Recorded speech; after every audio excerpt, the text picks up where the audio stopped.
What you're about to watch is my interview with Citrini.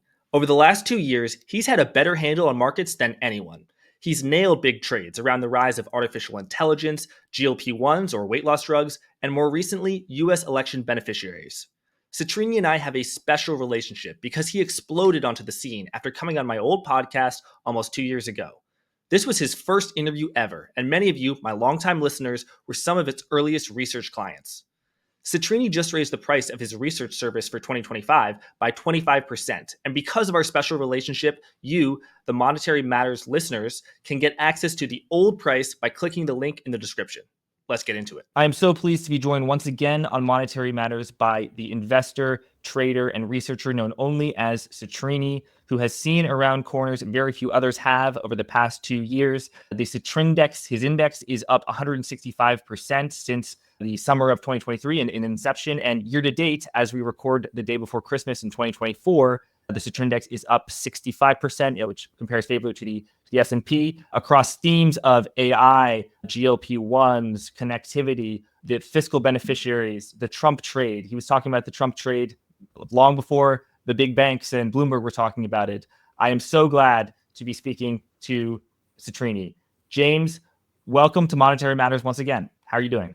Great. I love this running joke that we have where you're like known only as Citrini. Anyway, James. So yeah, it's been a great year, and congratulations on the new podcast. I know you're going to kill it. Thanks, man. I really appreciate that. I really appreciate you. You've got to piece out 25 trades for 2025. These are just ideas, things that you'll be looking for 2025. You're looking at everything ranging from Ukraine normalization to automation in agriculture to connectivity, other things. Okay, so James, let's start with a trade I think it will be of very much interest. It is shorting Homebuilders and other shorting the stocks associated with the U.S. housing market. The U.S. housing market interest rates went up on the low end from 0 to 5.5%, on the 10-year and 30-year, which is what matter, 1.5% to as high as 5%. That was widely expected to absolutely destroy the U.S. housing market because, of course, people buy houses on leverage and they use a mortgage, and it's just much, much less attractive. That didn't happen. Sales in the existing home market declined because people didn't want to sell. So people went to the new home market. So prices actually stayed flat or went up. And actually, home building stocks have done quite well despite the fact that interest rates are high. You now are looking at taking a swing at this short home builders thing. Why? Well, this is kind of a bittersweet part of writing this article where, because this article takes 2 weeks to write, every year there will be something. This was the first trade that I started writing out. And in the meantime, we got some earnings reports. That is actually a good thing because it makes me go back and kind of assess and say, if one bad earnings report is enough to say, well, this trade is done, then it was not a good trade to be in a year ahead outlook, right? So I guess we've already gotten some confirmation on this, but what's fascinating about the housing market right now is that you have this kind of odd dynamic where it's actually cheaper to buy a new home than an existing one. And that's like, when it comes to home builders are forced sellers and also forced to warehouse this risk while the home is built. And you can think about it like if you're a market maker and you just have to warehouse the risk of being short the S&P or, and it can go against you. Because home builders have to sell the homes that they build no matter what the market price is to keep cash flowing and to avoid carrying excess inventory. So they don't have the luxury of holding out for higher prices like homeowners do. Right now, if you look at the environment, we're seeing new home inventory climb significantly, especially in the markets where home builders have been most active. So like Florida and, the Sun Belt. And historically, inventory is the strongest predictor of housing prices. That's a pretty simple truism. Sometimes there's a lagged effect. Sometimes it leads. Regardless, it always eventually plays out. The levels that we're hitting really suggest significant downside risk ahead, especially in entry-level new homes. Builders are being squeezed. Their costs are rising more than 3% a year because of the cost of land and the cost of labor.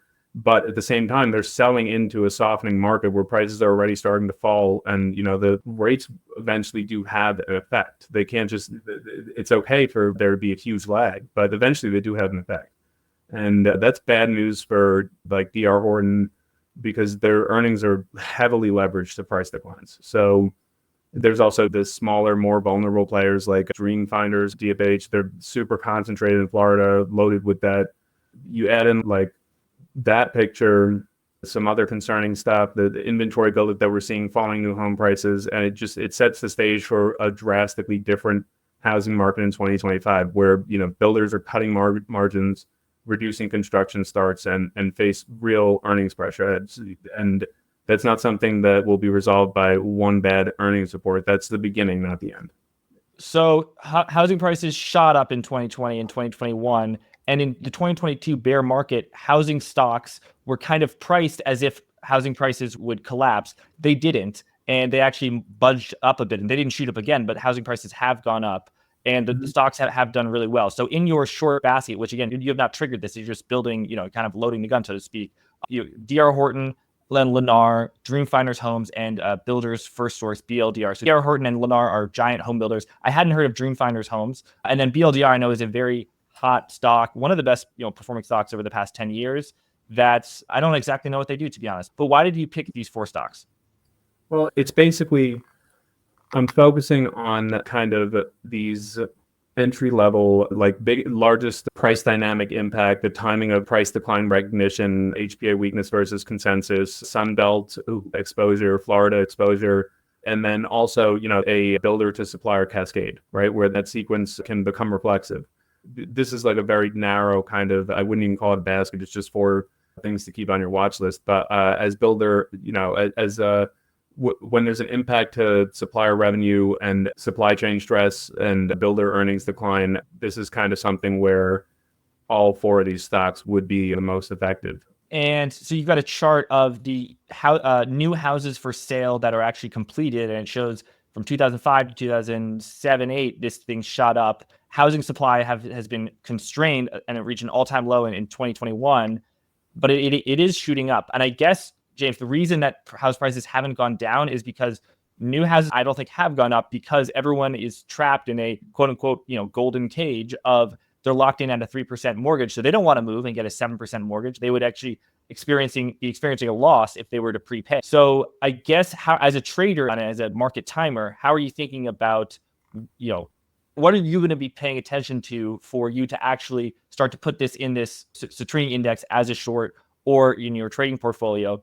And tell us about the timing of Lennar or some housing builders since you started writing about this, but before you published it, reported weak earnings. And I'm looking at the BlackRock home construction ETF from late November is down like 16 or 17%. So to be clear, are you saying that this trade already happened, or are you saying this is confirmation that this thing is right and actually I'm going to increases the chance that this is going to be something to be worth pursuing in 2025? Yeah, I mean, I think so. And I think that there's a lot of people in the market that kind of got really comfortable with rates rising. And, DR Horton cited high interest rates as a factor to keep buyers on the sidelines. And, they necessitated their increased incentives to stimulate sales. So, this is something where the risk to earnings is really significant. And I'm sure that there will be another entry here. And it's also the reason that it was the first trade that we kind of spoke about is, well, first, I figured I had to open with one for the Bears and one for the Bulls, right? But at the same time, I'd never really had a bad experience shorting something because the supply is going up and inventory is going up, right? That has always worked pretty well for me. And the trades that I see elsewhere are so kind of asymmetrically exposed to the downside from a slowing economy. So it seems nice to kind of have something in your pocket that you're pretty convinced on, that can offer kind of a implicit hedge against that. And it's a market where it's somewhat difficult not to find shorts. It's easy to find shorts. It's sometimes it's difficult to actually put them on and keep them on. So with this, it's an industry that's very driven, but there's a lot of data on this. It's very driven by what the earnings are. It has these fundamental kind of, come to Jesus moments once a quarter. And so it seems like a safer kind of short to be highlighting for 2025. James, what do you think 2025 will look like? And Why do you even go about writing a piece like this? Well, that's the thing is, if we're being honest with ourselves, this concept of a year ahead outlook is a little bit ridiculous. The premise that just because of the number at the end of the calendar changes, we're supposed to sit down and say, oh, here's what I strongly believe is going to happen over the next 12 months. Listen, if any of us had a really strong view on what was going to happen over the next 12 months, we would not be waiting until December to share or act on it or whatever, right? So as investors and speculators, we spend a lot of our time trying to predict the future, and that, to good effect. The more effort that you put in trying to be right or trying to be less wrong tends to pay off. But we can't pretend that we don't all have moments where we look back in hindsight and we say, oh God, I missed something that was so obvious. If I had just been a little bit more observant of the broad picture. And in my framework, at least, the emphasis that you put on this precise forecasting sometimes has the opposite of the intended effect, where you don't see the forest for the trees. You're so up close to something that you get lost in the weeds, and you stifle the creative process that you need to kind of outperform. I mean, at the end of the day, as much as we like to joke about how stupid our counterparties are, we're in a market where a lot of money is changing hands, and a lot of that money is controlled by very smart people. Sometimes the only difference between underperforming and outperforming is that you form a differentiated view and you act on it. So once a year since 2020, I basically set aside the last 2 weeks of the year, always after the last, I view like after the last FOMC, I know pretty much everything that has occurred that year. I have a full picture. I'd break from that kind of really intense focus on worrying about being right. And I just look at what might happen. So when I started in 2020, it was the 20 trades for 2020, and that's gone throughout. And it's just that brainstorm. I call everyone that I know that I respect as an investor. I create a list, and some of them are really high conviction ideas. Some of them I already have on. Some of them are just total wild cards that I want to keep on the radar. Some are, here's how I would best capitalize on this trend if it changes like this. It's really just about being prepared, right? Like, I was a Boy Scout, or I made it to Life Scout. And the one thing that actually served me well as an investor from that was the mantra of just like, be prepared. Because when you have a list like this, like a thematic watch list, you're minimizing intellectual blind spots.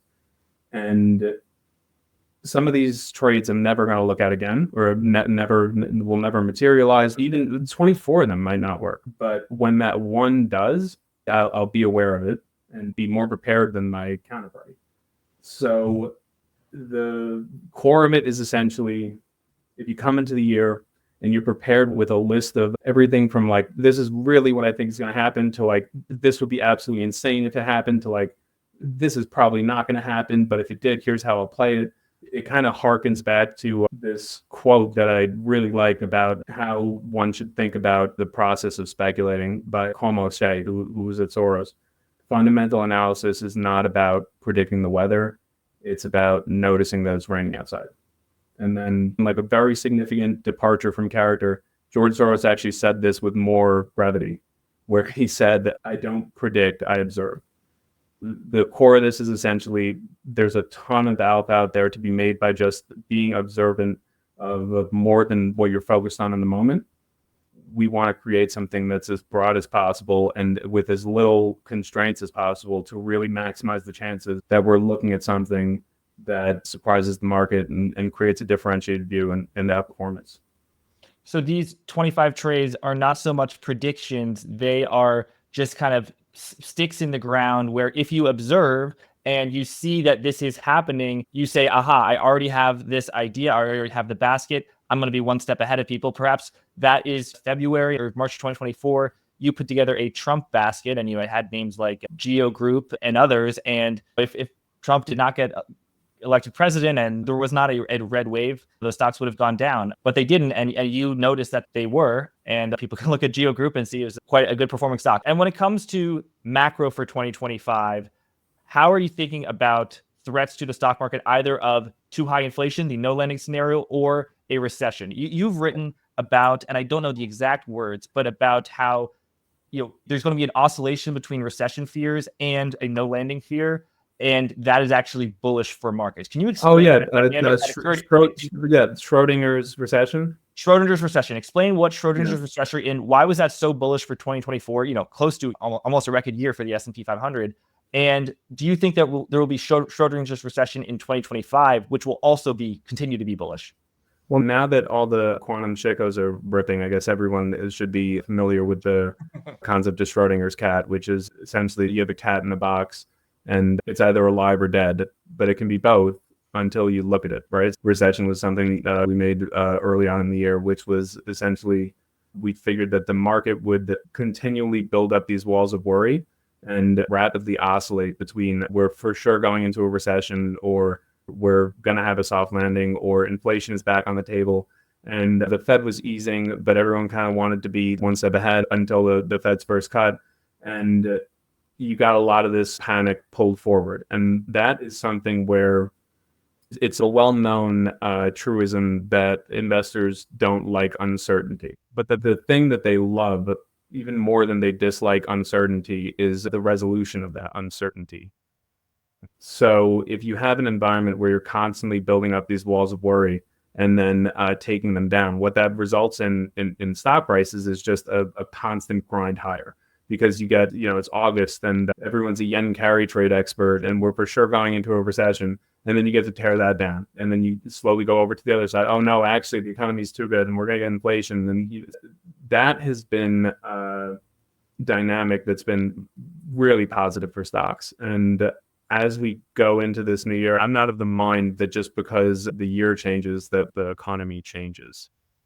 But I do think that the way that this resolves, I don't think that we go from severe inflation fears back into kind of like this Goldilocks soft landing. I think that we're going to have another growth scare because if you look at the macroeconomic data, you can twist it any way you want. But if you look at it closely, the trend is not like the concerns about inflation seem a little bit more intangible than concerns about growth.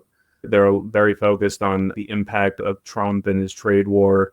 And, that's probably the biggest risk that we'll face. Anyone who traded back when Trump was president knows the first quarter will have the highest probability of taking what Trump says as gospel. And that will cause some significant volatility because he'll probably hit the ground running. I think we spoke about this in the last podcast where when you start a new job, you're kind of like still getting acclimated to it, especially if you're the president. You have to figure out how the White House works, what's it like to sit behind a Resolute desk. And he doesn't have to deal with that. You come in as a second-term president, you already have these obligations, these things that you've tied yourself to. Maybe you have some goals, but you have to deal with the stuff that you've already done. So he's kind of free of those constraints. So he'll probably hit the ground running with a lot of really impactful announcements to the market. So the way that I see the first quarter playing out is probably heightened volatility. I don't think the performance will be all that well in the first quarter, but when you look behind it, we're still pretty deeply in that dynamic of the market takes things, blows them out of proportion, and then we come back and say, there's no better example of this than Stir, right? We came into the beginning of the year and we had by mid-January we had like 7 cuts priced into this year or something, and that was a fade. And now we're going into January 2025 and we have less than 1 cut and like zero clarity on when that's going to happen. So I think that there's a lot of room for this dynamic to continue playing out. But at the same time, if Trump comes in and is adamant that they're going to cut the deficit, right? The deficit and GDP are two sides of the same coin. Every dollar of deficit spending is a dollar of corporate profits. And the GDP and the stock market, they have moved pretty significantly with that deficit in this kind of dear East paradigm. So I'm not smart enough to say what that way is, but on the surface, if you come in and you say, we're going to cut the deficit, you're going to cause some upset. that represents a pretty significant risk. And then at the same time, the tariffs, the concern about them stoking inflation or being done in a way that doesn't work. You can speak to 10 different people and get 10 different answers about the macroeconomic impact. I don't need a view on what he's actually going to do to know that if there are 10 different people telling me 10 different things about the impact that Trump will have on the macroeconomy, it probably sets up for some volatility as we deal with that. So I think you're really going to go in, we're probably setting up for something scary in the first quarter. That's when the highest potential of the market kind of running away with their imagination is. And at the same time, I think that when you look what's happening technologically, when you look what's happening just in the way that the economy has shifted since COVID, when you look at the overall kind of small business optimism, it seems like it'll be a buying opportunity if it does materialize. And what I kind of highlighted in what I titled my likely useless macroeconomic forecast, which is what it is, right? I know precious few people who can accurately forecast what the economy will look like 12 months out. And that's not necessarily me. So that's not where I'm the most confident. But I do think that if you look at, say, 1995 to 2000, you had a 10% drawdown basically once a year. And every single time, on the NASDAQ, right, it was a solid buying opportunity. And that kind of strikes me as similar to what's happening here. I also think that Trump will broadly be good for markets, which is why we covered some of the deregulation beneficiaries and other things in the 25 trades. And I think that the way that you construct your baskets and the way that you trade, and this is available at Citrini Research, is slightly different. So there are questions I would want to ask you, James, not about S&P target, but are you bullish for 2025? How are you thinking about, are you overweight US stocks versus Europe versus Japan and China? The typical questions that strategists get asked. And I know you do have interesting thoughts on that, but I think that we should be honest with people and say that your strategy does not start with that at all. You start with a theme, and then you learn about a theme, and then you construct a basket on the theme, and then you track it. And then maybe not, you put it in your index, the Citrindex for Citrini Research, and you put it in your trading portfolio. I'd love to learn more about this process that subscribers of Citrini Research, they are familiar with it. I'm familiar with it. But for people who might not be familiar with it, James, I mentioned at the beginning that you raised your prices for 2025, and Monetary Matters subscribers can, until the middle of February, get access to the 2024 price, the old price. So that will be available. We'll put a link in the description or something like that. But just tell us about your process. Did I roughly get that right, James, about how you start with a theme, you start with some idea, and then you learn more about it, and then you construct a basket? You've kind of nailed a lot of things, and it's definitely impressed me and impressed a lot of people, particularly in the institutional hedge fund investment. But basically, number one, about your process. Number two, why do you think it's worked? Why do you think other people who attempt to do this might have failed where you've succeeded? Well, I'm not going to pretend that the last year and a half hasn't been one of the best environments for thematic investing that we've had in a long time. It absolutely has, and that certainly plays into it. But as far as a general approach, I would say we try to look through everything from the equity lens and the lens of the trends that are affecting equities, and that includes macro, and that makes for some pretty interesting implementations of trades. So, like, my favorite example of this was a trade that we put on this year, in kind of the middle of this year, where we really started looking into the dynamic, what was occurring with kind of the legacy air carriers, right? Because for a while, it's like Airbus and Boeing can't get their stuff together. They just keep messing up. And then you have stocks like TransDigm and FTAI and CRS and ATI, and they just go up every single day because the aftermarket aircraft parts market is so tight. And we looked at that and looked a little closer into United, which we kind of thought was a good place to start, because we figured, well, the environment is kind of capacity constrained. Then United has the cheapest planes that United can buy are in their own fleet. So we started looking at it. It was probably maybe 15 or 20% off the lows. And it was definitely went into analyzing the airlines with like our eyes wide open, because there's a very famous Warren Buffett quote that goes, if an investor was present at Kitty Hawk, he would have done his successors a favor by shooting Orville down. And so airlines have always kind of been viewed as this place where capital goes to die. And those kinds of dynamics always strike me as really interesting, because the place where thematic investing works the best is basically in industries and subsectors and factors that are really viewed negatively at the time that this kind of trend hits. And there are countless examples of that. I mean, you look at how AI played out, kind of arose from the depths of every single person on the street being bearish on Nvidia because of like this crypto GPU glut that was, everything was focused on the wrong thing. So, and the same thing for, we covered earlier in the year, kind of this healthcare innovation cycle, and all these kind of like healthcare names have been left for dead. And so we follow this kind of framework of the hype cycle, where you get the peak of inflated expectations after everyone bids things up. And then you get this trough of disillusionment after everyone sells it and they think that the trend is, and then you get this plateau of productivity where the tailwinds and the secular drivers never went away. They just got overestimated and then underestimated by the market. So when you are coming out of a bear market and you're doing thematic investing, the best place to focus on is which area has the highest probability of rallying to this peak of inflated expectations. When you're already in a bull market, though, you kind of have to adjust your framework and start looking for themes that will affect names that are in this kind of trough of disillusionment. Airlines was a good example of this. Payments stocks were a good example of this. Some of our smaller cap, kind of like biotech, medtech, healthcare names were an example of this. But the way that this kind of airlines trade construction represents what we do best is we looked at this dynamic, and for the first time in a very, very long time, airlines were operating in an environment where capacity is constrained. The predecessor to this, the kind of historical analog, was in 2014 with the burgeoning industry of the low-cost carriers. You had Southwest that imposed a strict cost discipline and everyone played copycat. That was a very fragile dynamic because of this artificial capacity constraints, saw the airlines go up, 200, 300% in a couple of years. But what happened was a single OPEC decision that sent down the price of oil basically rendered all of that.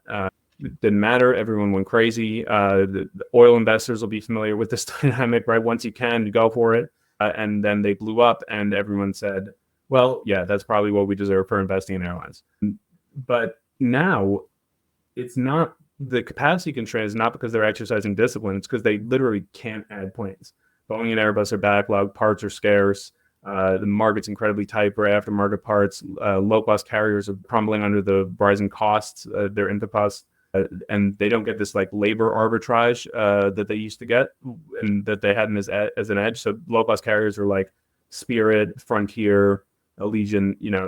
That labor arbitrage is gone because of unionization and inflation. And now you have an industry that's structurally undersupplied, and you have a cycle that has echoes of like the 2012 to 2014 cycle that was driven by low fuel costs, that was unwound by low fuel costs, but you have a constraint that's exogenous, right? It's imposed by something that they can't change. So we positioned around this dynamic by going long United, basically the legacy, like United Airlines, Delta, Alaska Airlines. United at the time was trading below the implied value of its aircraft fleet, which was like a crazy margin of safety. Delta had a lot of interesting stuff going on with improving their operational efficiency with predictive analytics. And basically there was this gap between those carriers and the budget carriers that just kept growing.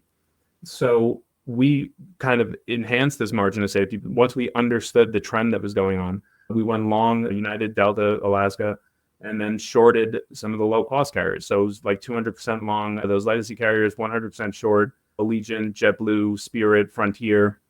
And then we looked at the trade and we said, okay, what are the risks to this trade? And there were two, essentially. A, Boeing and Airbus get their shit together and we get a capacity flood because everyone starts buying all this new capacity, and you get the same kind of dynamic as when you had the OPEC decision that lowered fuel costs. Or you get loosening aftermarket aircraft parts market, where everyone can fix their fleet and refurbish planes, and because those parts become cheaper. So we believe the aircraft shortage, we believe that that's a theme, right? That's like a durable trend. But at the same time, it could be wrong. So at the time, puts on FTI and TransDigm were incredibly cheap because all these stocks did was go up every single day because their market was so tight. And then calls on Boeing and Airbus were also very cheap, more cheap on Boeing than they were on Airbus. But we viewed that as like, okay, so here we have this trade that we're really certain is going to work. And then we have this cheap optionality that we can use as a hedge that in like a edge case might actually pay us off, even if our core trade continues working. So we like recognizing a generational shift in industry economics and the pricing power and capacity and like the premiumization trends. So that was how we implemented the trade. And, looking at it at the end of the year, it's like the long leg worked, the short leg worked, and the hedges worked. And so like that's, obviously that's an incredibly rare situation. But yeah, it like that's kind of how I would say that we approach a theme is the comes back again to like, don't predict, observe, right? There's a lot of alpha to be had in just looking at how trends and themes and industries are playing out. You put that in the article came out November 1st. Yeah, what's like the performance been since then? So basically, we put this trade on end of October, beginning of November. Like I said, this was something where United had already gone up. We started researching this probably in either August or September. And we have a memo functionality where we can send out things that aren't full articles and people can interact. In that, we sent out a short memo where we said that we think that United Airlines calls are really cheap. So put them on if you agree with very basic idea. So we put on United calls that expire at the end of the year. And then we had some exposure while we were writing it. And then we published it end of October, beginning of November with the full outline, the full way that we would execute this trade. And that basket of like long United, Alaska, Delta, short. TAI. Yeah. So yeah, we were long United, Delta, Alaska. We were short low-cost carriers like Frontier and JetBlue and Southwest. And then we also had some smaller longs on Sun Country and SkyWest just because the premiumization trends don't affect the Midwest as much. And then we added in those kind of Boeing call hedges and the FTI put hedges, TransDigm put hedges. And so that's up like 25% since the beginning of November. And, the United calls have gone parabolic. But that was an example of kind of, you go basically bottom up, then top down, but just understand the overall industry trend.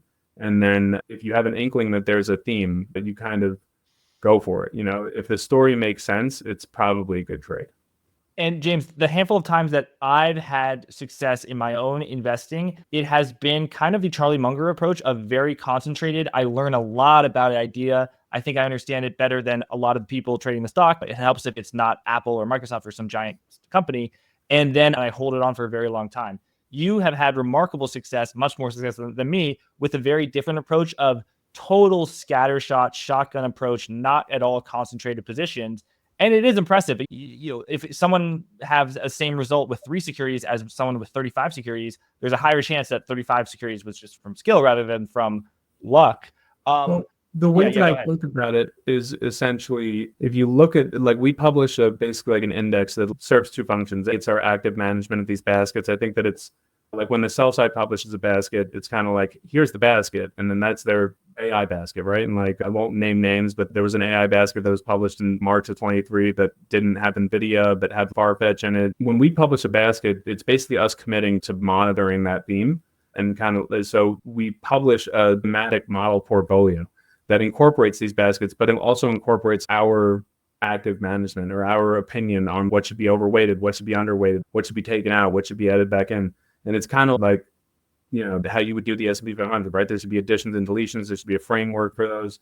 And the other signal that we get from comprising this index is it's a good read on how our style of investing is doing in the market, which can have some signal value, right? Thematic investing tends to do better in bull markets than it does in bear markets, although that's not to say that there aren't themes in bear markets. There are. If you look in 2022, natural gas, heavily cash flow positive businesses. But the main thing essentially is we construct these baskets, we keep them updated. And the way that I view our portfolio management approach, or like our model portfolio, is we are diversified at the security level, but very concentrated at the thematic level, right? So when I think about the positions in that book, I don't think about like, oh, I have a 40 basis point position in Nvidia and a 35 basis point position in Apple. And no, I think about it like I am 12.5% allocated to artificial intelligence as a theme. Right, I'm 10% allocated to airlines, the airline reset, and this kind of like capacity constraint thematic, and 10% allocated to payment stocks or health, like this healthcare inflection that we've observed. So it's the way that I invest. I don't think that it's necessarily for everyone, but I do think that nobody ever had a negative effect from being aware of secular trend that worked, right? Even if it's to keep an eye on it. Like if a secular trend works, there are two things that will always happen. A, it becomes momentum, and then B, you have crowding in that eventually unwinds. So that can create multiple opportunities in the same thematic, right? Eventually this will happen to AI, I'm sure, where the expectations will get so ridiculous that there's no way that they can meet up. And then there will be a huge unwind where people rotate out of the stocks. And then we will not have gone away. It will probably have continued getting better. And maybe the trigger for this will be like we get a revolution in ASICs, or it's application specific integrated. Like maybe there's a challenger to Nvidia's throne and it gets commoditized, which semiconductors do tend to do. And that will mean that AI will actually get better. And there will be an opportunity after that to kind of find the actual winners longer term and buy them pretty cheap. So it's diversified, but it's concentrated in these kinds of trends. Diversified in names, concentrated in trends.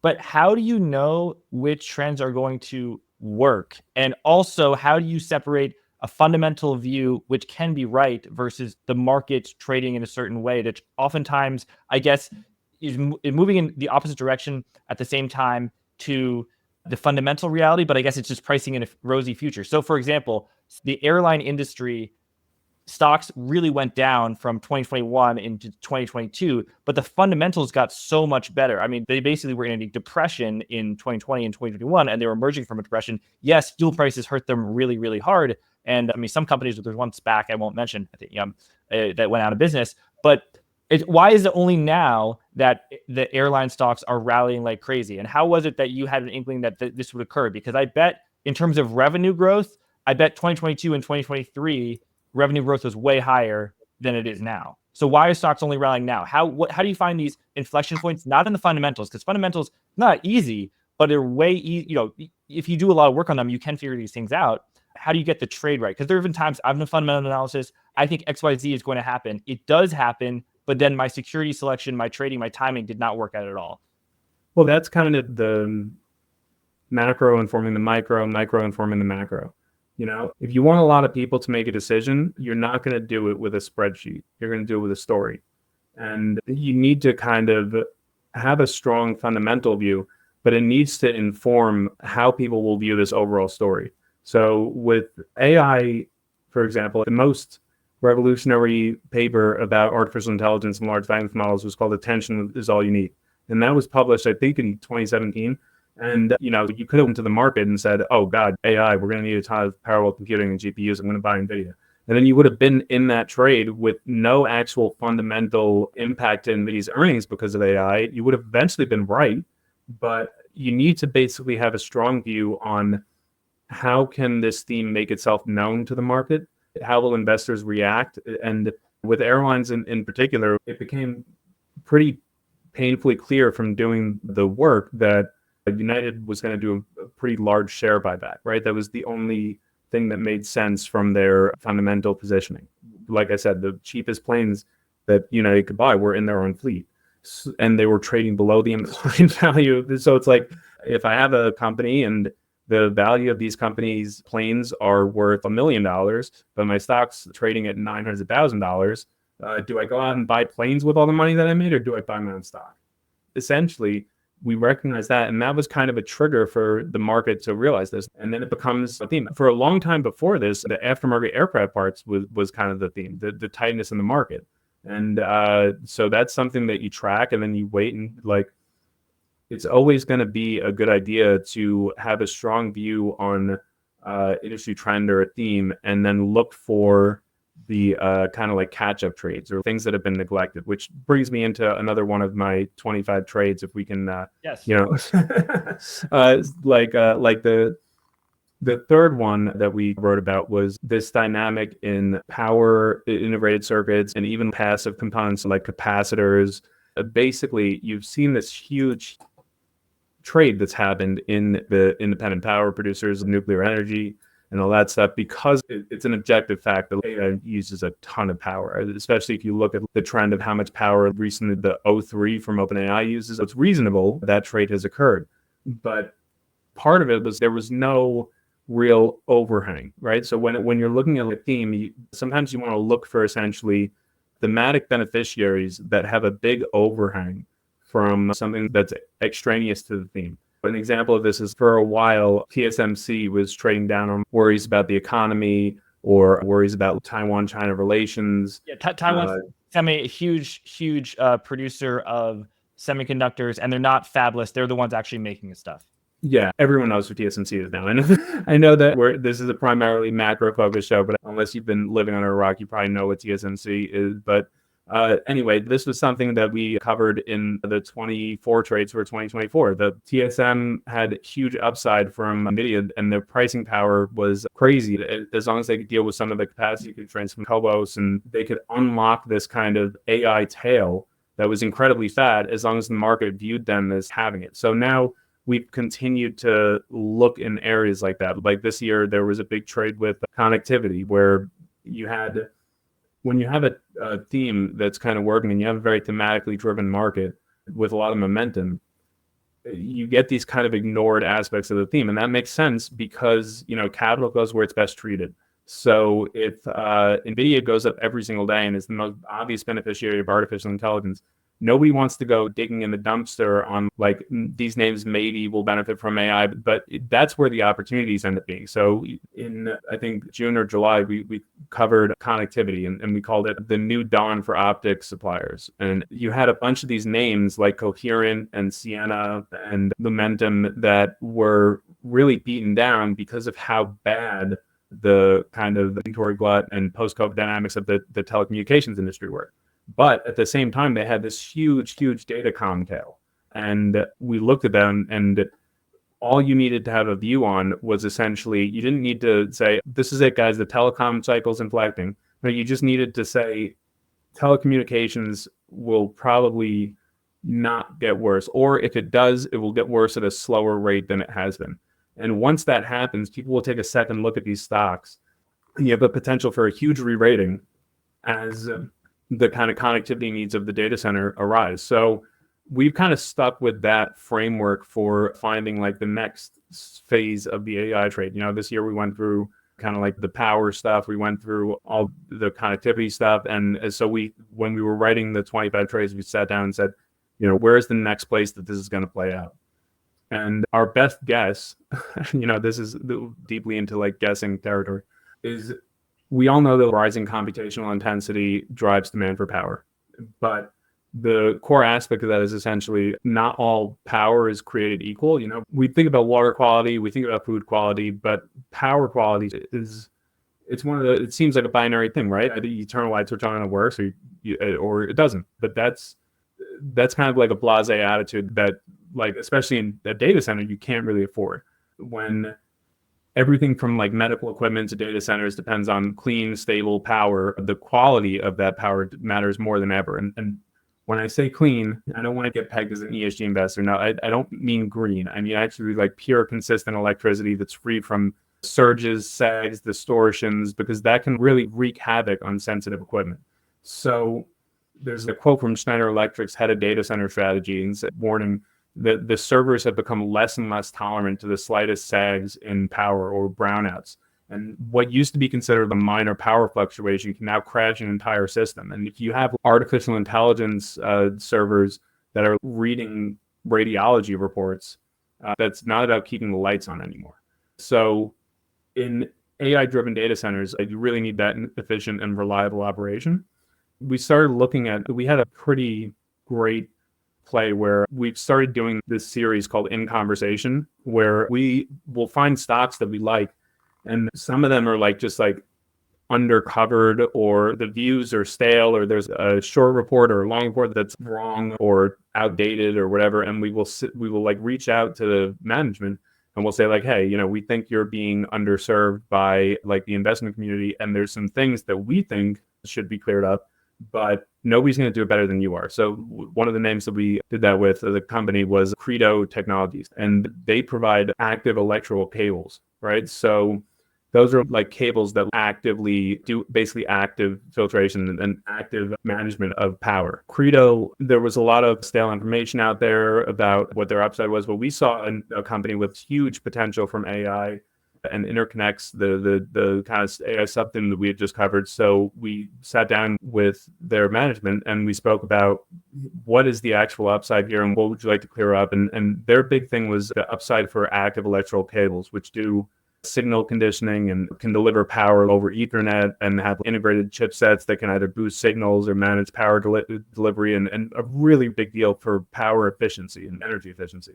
So the stock wasn't really necessarily viewed as an AI beneficiary, but it was. And they saw this huge uplift in that segment for active electrical components. So we looked at them and we said, well, you need the passive electrical components too, right? But if quality is so improved, it's so important. And we looked at essentially a couple of these names that do integrated circuits for power, like AC/DC converters, capacitors for smoothing and filtering, diodes, anything that manages voltages or deals with harmonics, anything essentially that ensures the reliable operation of electrical and electronic equipment. And we got this huge list of names that make, capacitors, inductors, diodes, surge protectors, filters, transformers, even like MOSFETs for discrete power semis. And most of them are trading at the lows, or if they're not, then the reason why is because there's this huge overhang from the automotive cycle. And the chemical cycle has just been bad. It's like an apocalypse, right? You look at the more well-known of these are like ST Micro, NXPI, Infineon, On Semiconductor. And so we kind of James, I'm looking at a list of 10 to 20 companies, and I think I've heard of maybe 1 to 2 of them. So there will be people listening to them who've heard of 0 of them. Some of these companies are in Japan. So they make, what do? They're capacitors. They basically make it less likely that there'll be a brownout, and so they improve the grid. So you say these companies are trading at low valuations compared to history. But yeah, just tell us more, because I feel a lot of people watching this will not know what this means. So basically, we just made a list of names that have been negatively affected by the automotive cycle, that also have upside to severe need for power quality in data centers. So that's like making sure that the voltage is consistent and that you're not having brownouts, and that your power supply is uninterruptible, and that the power is smooth and filtered. This very precise management of voltage to various components can get pretty sophisticated and technologically heavy, but a lot of these companies, their major driver revenue is automotive, and that's been bad. So the general idea of the trade is essentially, these are names like, on the power IC side, you have like Alpha and Omega Semiconductor, AOSL, or on the capacitor side, you have like Vishay of VSH, which is, and all these kinds of names that have really just been not participating at all in this data center upside because of the automotive cycle. There's something that you keep watch on, because again, it doesn't necessitate that like the automotive cycle inflects upwards. You just need it to stop getting worse, or to get worse at a slower rate. And once that happens, the narrative can take hold that like, oh, some of these guys really have a significantly fat right tail from artificial intelligence and the data center build out. So these companies, a lot of them make parts for chemicals as well as automotive. I know automotive, the cars as well as chemicals, is very weak. So people predicting a recession, a lot of them are either industry people from automotive, cars, and chemicals, or they're economists who are recessionistas, who are relying upon these typically leading cyclical industries to say, well, we got to be in a recession, because most of the time before a recession, the automotive cycle turns and the chemical cycle turns, and that's already happened. I mean, they have been wrong for, now close to 3 years now. But you're saying that the automotive cycle is weak. The chemical cycle is weak. And a lot of these companies in this basket, which again is not in your Citrini index, I don't believe yet. This is just, you're taking a look at this, is they do make stuff for AI. And I could make a comparison to Nvidia, which in 2022 suffered because crypto collapsed and a lot of Nvidia chips were used to mine Bitcoin and the like. And they had a cyclical downturn then, but obviously it was a massive AI beneficiary. You're saying maybe not to the same degree, but there's a similar dynamic here in these names. Yeah, absolutely. The setup is there, right? The thing about the automotive cycle right now, it's very clear that we're not in a recession, but the automotive cycle is still sucked. So there are more niche and kind of sophisticated drivers of that. But at the same time, you don't need to be an automotive cycle genius if you're just looking at these names and you recognize that they can get the same kind of treatment. I mean, everyone at this point probably has seen the charts of companies like Vistra or CEG. Everyone has seen what? If anyone has looked at the kind of dynamic that's played out with these names like Vistra and the IPPs, right, the power producers, essentially you had this like sleepy utility industry, and then by the end of the year it's trading with like a one correlation with Nvidia, right? So it's like when you have these areas that are like really trading at like classic kind of industrial cyclical multiples and can like unlock this thematic driver, if there's like an overhang there, it's always a good idea to keep that on your watch list. Right. And so just a few stocks that we've mentioned, I'm just going to read out their year-to-date performance. And again, year-to-date is from January 1st, 2020 to December 23rd, 2024, because we're recording on December 24th, 2024. So Coherent is 127% year-to-date return, Sienna 94%, TSM, Taiwan Semi, 102%. There's also Credo you mentioned. That's up 254%. Based on your research, I actually did buy one call option on Credo. Worked out quite well. I made 7 times my money. So, obviously there's a chance that could have expired worthless, but it was a convex bet that paid off. And then, so you also talked about Vistra. So it's an independent power thing. Explain what they do. That is actually the biggest stock in the best performing stock in the S&P 500 year to date, 269% from January 1st to December 23rd. Was that in one of your baskets? Was that in the AI basket or the fiscal beneficiaries basket? And explain what they do and just why you think it went up so much. So like Vistra is like a large integrated energy company that is the largest independent power producer in the country, right? So, but they're kind of not constrained by the classic issues with utilities where the regulation kind of makes it so that they can only make so much. They own and operate a mix of power plants that are natural gas, coal, nuclear, renewable. It has a very large fleet. It's one of the largest power producers. They had significant focus on Texas, and that's a very competitive energy market with ERCOT, and they have a major footprint there. This data center boom and increased need for power has asymmetrically benefited them. When you look at a trade like AI that's getting long in the tooth, approaching AI should not just be, should I buy Nvidia or not? There will be multiple branches off of this trade that will continue to play out, and to try to stay ahead of the curve when it comes to what's the next thing that's going to benefit. And it's interesting because there are so many areas and there's so many disparate drivers that really the best thing that you can do, look at the areas that could benefit. For example, when we covered connectivity, I think that basket was down on the year, and now that collection of stocks, I think it's gone up probably 60% since then. The same thing with capacitors. The year-to-date performance of this basket of power ICs and power quality is down 16% year-to-date. So it's something where does that AI tail materialize? Are they able to overcome this kind of like automotive overhang? Maybe, but if they do, it'll be a very asymmetric trade. And so that's kind of comes back to the core of this article, which is just what should you be monitoring in the year to come where there might be a trade. And where does American Semiconductor play into this? I believe the ticker is AMSC. Yeah, you wrote a piece specifically about American Semiconductor, which I know you rarely do. Why do you feel so strongly?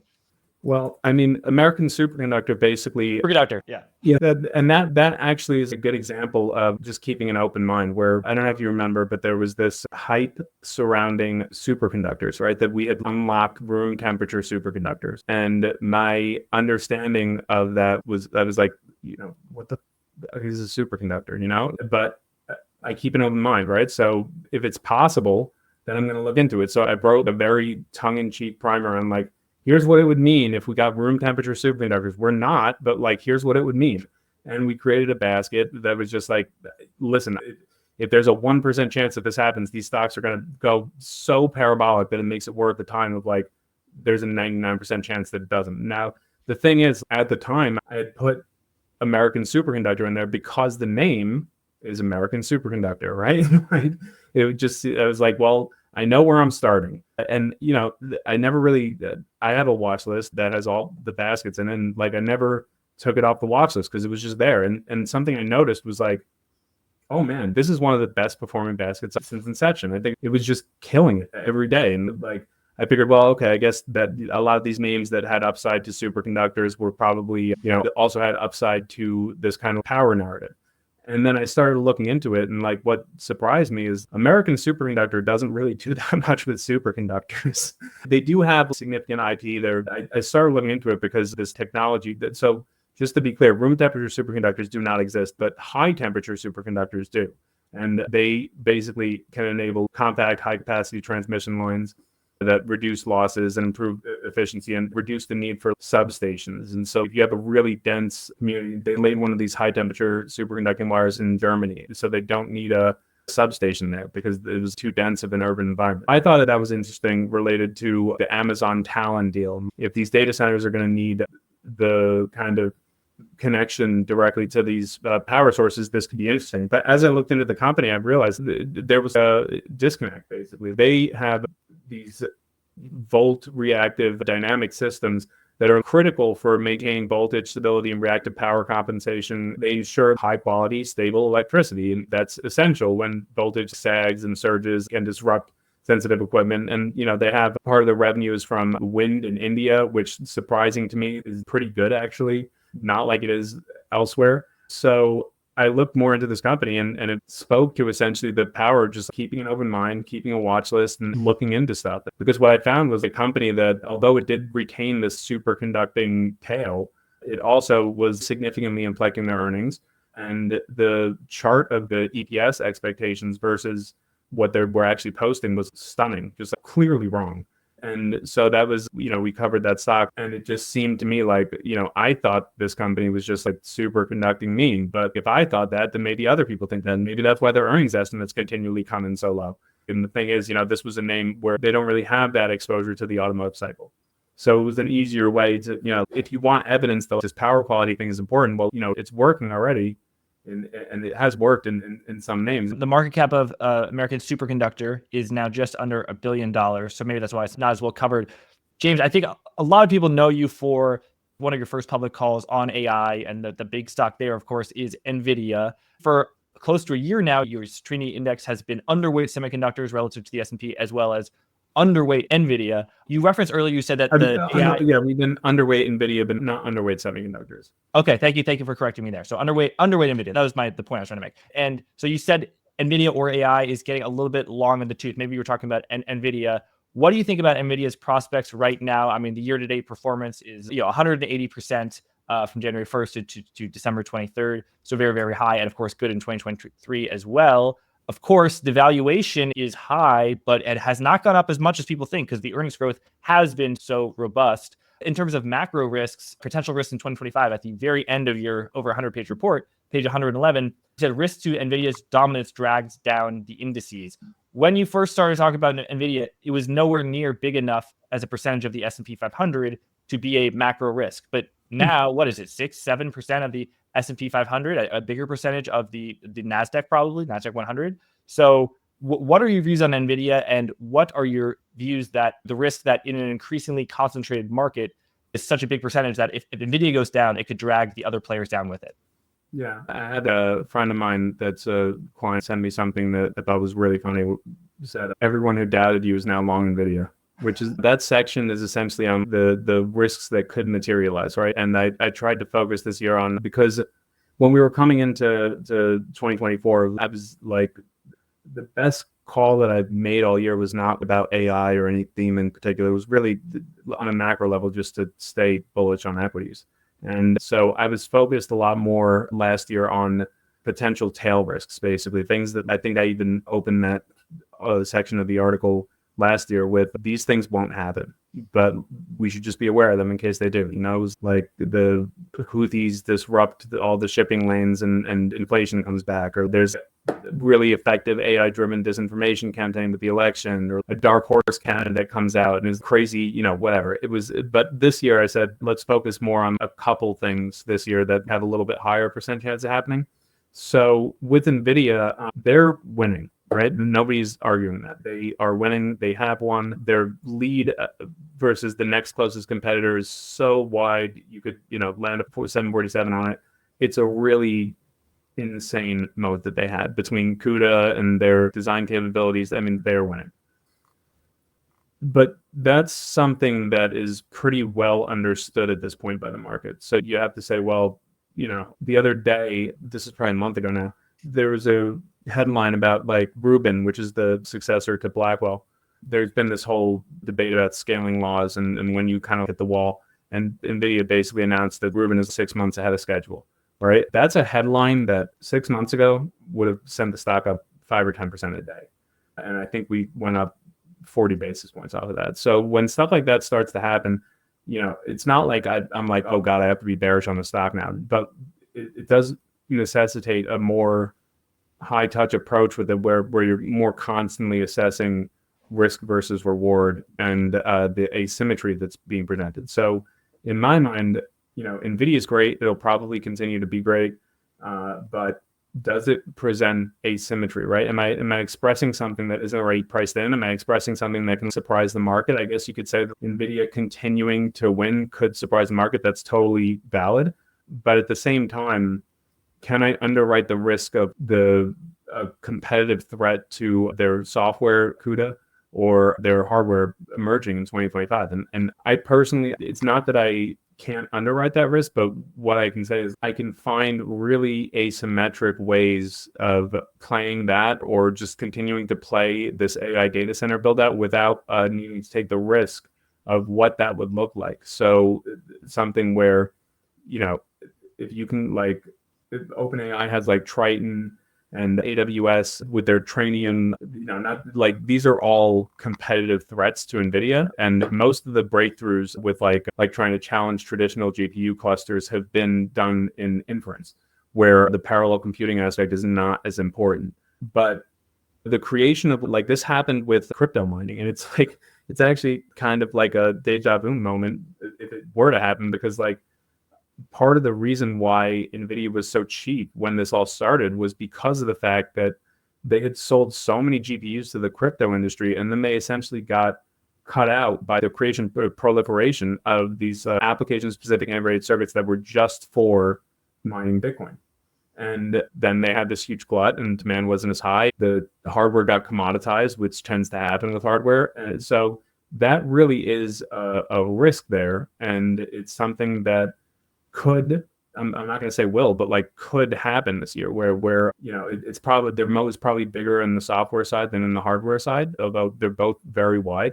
But you see like Amazon really pushing with Trainium, and these risks that are trying to address bottlenecks, and at the same time try to offer AI accelerators that really can unseat Nvidia's place on the throne. So, you know, like Meta has them, Google has used, AWS has Inferentia and Trainium, and like, you know, so all of these are like not as good.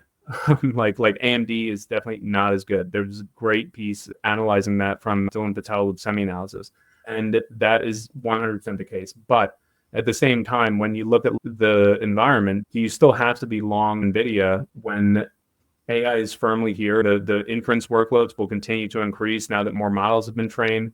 Data foundation for deployment should do well. It seems to me that there's more risk than I want to take relative to the upside with NVIDIA here. That is a nuanced view. It's not like for sure this is the year that Nvidia gets disrupted. It's totally possible that that doesn't happen at all. But at the same time, if it doesn't happen, what do my returns look like versus looking elsewhere? So totally possible that Nvidia remains the king in 2025, but you're saying it's already being priced in, and even if Nvidia even expands its domination of AI, the stock might not go up that much because it's not priced for doom, and how much can it outperform those rosy expectations. Let's talk about AI losers. You talked, going back to 2023, about companies that would lose from AI. It now seems that a lot of those names, you're actually thinking that they could be new winners. And what is this phase 3 of artificial intelligence? Are we in phase 3 right now? And why, in the phase that we're in right now, would these former AI losers turn into winners? And what companies are we talking about? Yeah, so the first article we ever published was titled Global AI Beneficiaries. And that was kind of like our core basket of just like, here's 150 stocks. We created a tri-phase approach where we said, the enablers and then the implementers will be the ones to benefit in the beginning. And then you get the actual really like moonshot democratization of AI buzzword type stuff. So we focused on basically the data center infrastructure build-out. That was phase 1, and also the hyperscalers and the rails and where the gains would accrue the most. We had a pretty bearish outlook on software that was primarily due to AI cannibalization, there were a million reasons to be bearish on software, and that played out and then stopped playing out. And there is a distinct feeling in the market that there's this rush to really show that the return on investment of this data center build out will be good. So the market is looking for these solutions now. And it seems like we're still kind of reaching for buzzwords. Like, it's very difficult to get a one sentence answer if you ask someone like, hey, what is an AI agent? I couldn't answer that question in more than one sentence. Can you? No, I could not. No, what is an AI agent? Well, that's what I'm saying. Yeah. I mean, okay, so like the concept of agentic AI has quickly been gaining currency and is right now probably more of a buzzword than a reality, but it is almost certainly the way that we get these phase 3 winners. Essentially, AI agents represent this natural evolution beyond standardized generative AI tools, the kind that would summarize documents or generate code snippets on request. And this evolution emerges from the groundwork that enterprises have been laying for years in their data and workflow infrastructure. So we have all these companies that have spent considerable time and resources building enterprise grade data fabrics where they're storing all this data, they're making it clean so that it can be easily accessible. I mean, I'm sure if we're talking about investment, everyone has opened an Excel sheet and been like, this is a nightmare, right? So you need to make sure that the data is labeled well and has good metadata. And they've also built out these high fidelity workflow engines that streamline what needs to be done. Agentic AI basically takes large language models from providing quick answers or code suggestions and extends it into these integrated frameworks that can reason not just in business logic, and they can write instructions and then execute those instructions in live endpoints. And the whole way they're kind of ensuring that the compliance and governance and company-specific standards are met. So the quickest way to put it from a consumer level would be like, right now you could have the AI and you can upload your schedule and be like, hey, what's the best way to streamline this so that I'm not traveling a ton in between meetings? Or what's the best way to contact all these people, like the order that I have to do? You can basically have AI give you input on things that you upload to it. An AI agent at the consumer level would essentially be like, you're walking down the street, and we had some trouble scheduling this because it's Christmas, right? I get a notification that says Jack wants to do this place and time. And then I can speak to an AI assistant that'll say, hey, how am I scheduled for this specific day? I want to make sure that I schedule this podcast with Jack around something else that has to do with markets because I don't want to change my frame of thought. And because the data that it has on me will understand the things that I'm saying and understand my life enough to basically be able to do that, right? And it will have the agency to, like, when I say, okay, schedule this thing with Jack, but also move this other thing. Who was the guy that I was talking to last week? So that's a very basic example. But if you imagine that example and you take it to the enterprise level, there's so much that needs to be understood about the way that a business goes And if you can essentially take on enterprise levels, how things should be reasoned, how workflows should go, how workflows should be executed, how they should be generated, that's basically what an AI agent is. So again, the buzz is still pretty nebulous, but at least it kind of allows us to close a loop on a point that we made a year and a half ago, which is we're confident now that the gains from AI will not solely accrue to the hyperscalers.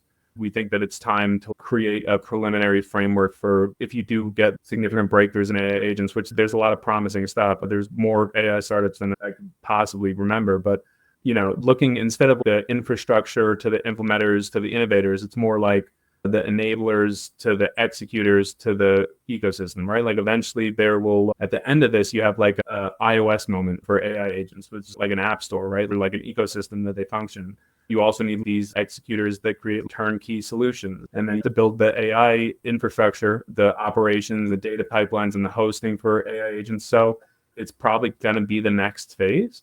But if you don't want to speculate too much, I think that what this really boils down to as a phase is essentially there's a lot of names out there that even names that I personally, like when it was June 2023, when we published what I think is one of our better named articles, which was a Less Deus, More Machina, exploring the AI losers and names that were better positioned versus worse positioned. So we created a long short basket of that. And, there's still some of those long short pairs that I really agree with. And there's some where you're kind of like shaken up, the most traditional or the AI loser that everyone knows about is Chegg, because Chegg fell on the sword. And they did something that no other company can, where they admitted to having a negative impact from artificial intelligence, and immediately everyone was like, "Oh well, fuck that." Whereas now companies that hurt from AI, they just pretend that they're beneficiaries of AI. They say we're really excited about it. Yeah, exactly. So now that AI isn't like vampirically sucking the lifeblood out of software, it's kind of like, let's go back and look at maybe some of these AI losers are really bombed out. And maybe that provides asymmetry, because the thing is, if you have a list of like 5 companies that are going to lose from AI, and let's say you're right about 4, but you're at the point in the trade where all 5 of them have been priced like they're losers of this significant secular trend, you get a spark moment where one of them actually is a winner. You can't be short that bad. That name will re-rate so significantly that like the returns on it will blow everything up, right? So it seems like there's asymmetry there. And, so we looked at like a couple, like if you want to look at examples of like what happens when this starts working, is like Fiverr or Asana. These were like very classic like AI losers. And then recently, it's not even like they're like really like core AI winners now. It's just like the market has been like, oh, maybe they're not like totally screwed. And you can see what happens to the stocks when that occurs. But, if we start to get into where like we're not just like pricing in who are the AI winners, but we're going back and we're saying like, we're pricing in who the winners are that were actually viewed as losers. There's a few good examples. I mean, one of the more significant ones is like, it's a company called TaskUs. I mean, that's been really hit hard by kind of like AI loser fears. But the thing is, it still kind of has a critical role in enabling AI, because what they do is they provide like data labeling and content moderation and support services. And like we were talking about, if you're going to do AI, first up, you need to have good data. But at the same time, you also, as AI proliferates, the data will start to be AI generated, right? And so do you want to be training your AI model on like other AIs or even like worse AIs hallucinations? So basically every AI application being built today requires what the company calls human in the loop services. They essentially provide annotators and task gig workers that will do writing, ranking, adversarial testing, content moderation, and essentially make sure that what you're training your new AI model on, or the data that you're putting back in to do inference on, is not terrible. And so that's, maybe AI does this itself, right? But in the meantime, there could be a pretty significant level of upside for a stock that's down 95% from its highs in 2021, that hasn't participated at all in this AI bull market to say, oh, maybe we're not quite done with the human aspect of making sure that this data works. And that kind of takes me, like, I know that we started this conversation with a little bit of a bearish spin on the home builders. So we can end it on the opposite of that, which is what happens if we get a continued crazy bull market. Yeah. What happens if we get a continued crazy bull market?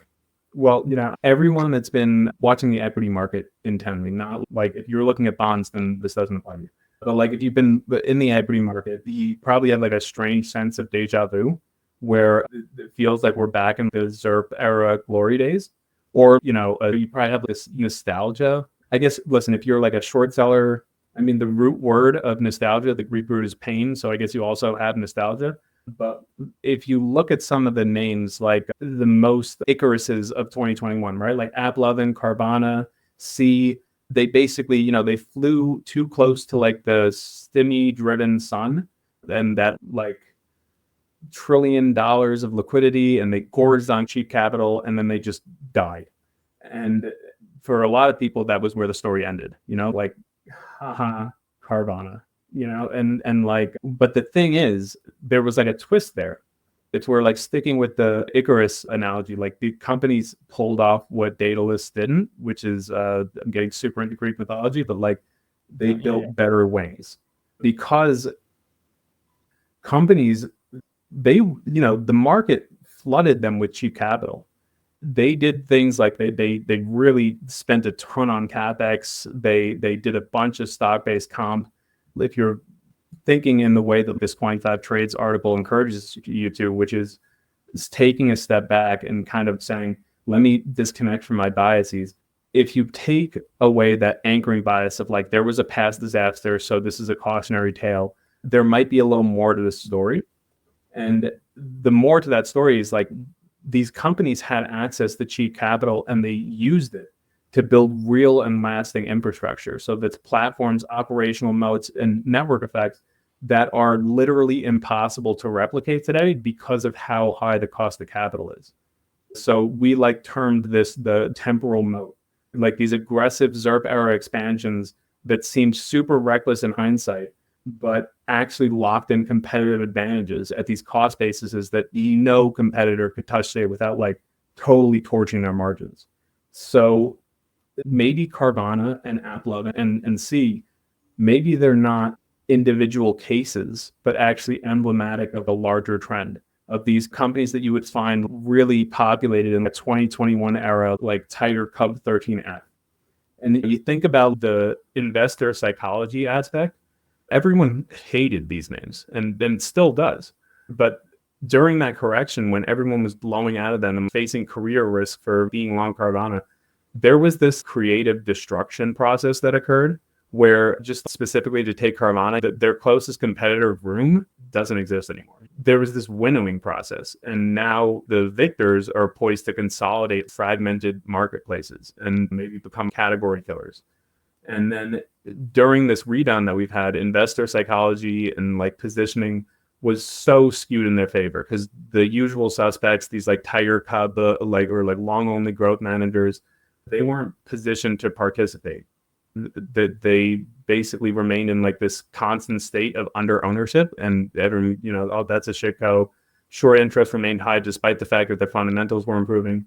And so what we did with like this trade, which like I said, we started with like bearish view on the home builders, then we had to redeem ourselves with the bulls with this, which is like, if this keeps happening and we stay in this market environment, where could we speculate that maybe some of these other ex-Tiger Cub names actually build these temporal moats? So we name this Crouching Tigers, Hidden Dragons, which like, what if 2025 has more of these Carvanas or Applovins or C Limiteds in the store?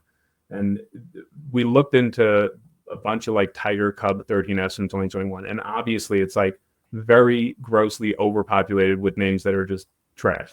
Yeah. And you're like, oh, I see why some of these funds took like a 60 or 70% drawdown in 2022. It's bubble stocks of 2020 and 2021 that popped, and most of those bubble stocks are trash companies that people should not buy. But you're saying there are some of them that are overlooked, and they actually do have temporary moats.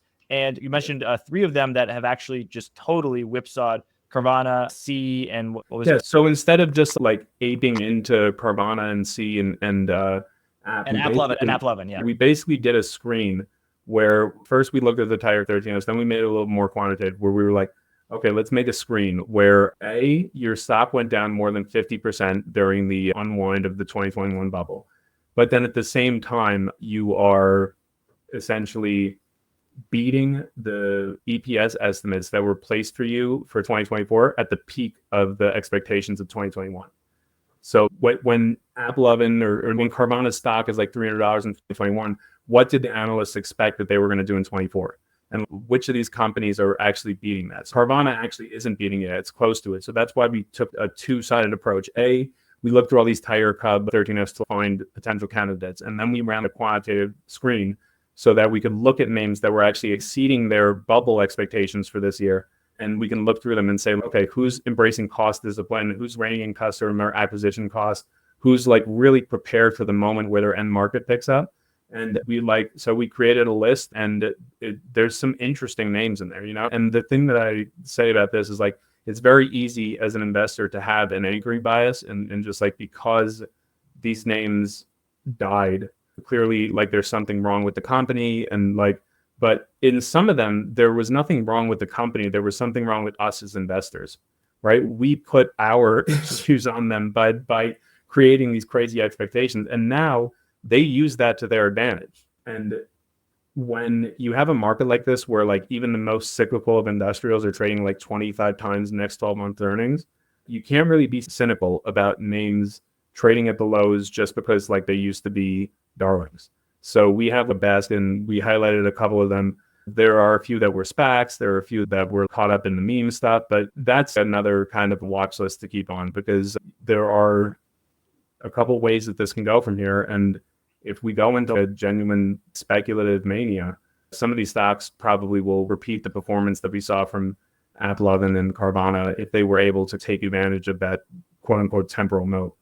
So that makes sense. If we go into a bubble, these stocks, the same stocks that lit up in 22, but James, there are stocks that, you know, are from last cycle. You don't want to maybe own the Zoom of this time around. You wanted to own it in 2020 and 2021. Yeah. If we go into a bubble, and by the way, I'm talking about bubble, I'm not talking about, you know, Chipotle having a price to earnings ratio of 60 or FICO having a price to earnings ratio of 100. These are ridiculous valuations, but they're of high quality companies that are profitable. I'm talking about IPOs that go up 300%, you know, in a few weeks, where they never made a dime of revenue. I'm talking about 2021 levels. So that's what I mean by bubble. Where the risk is, though, like the fact that people are comfortable paying those valuations because of the justifications, like, oh, it's a quality company.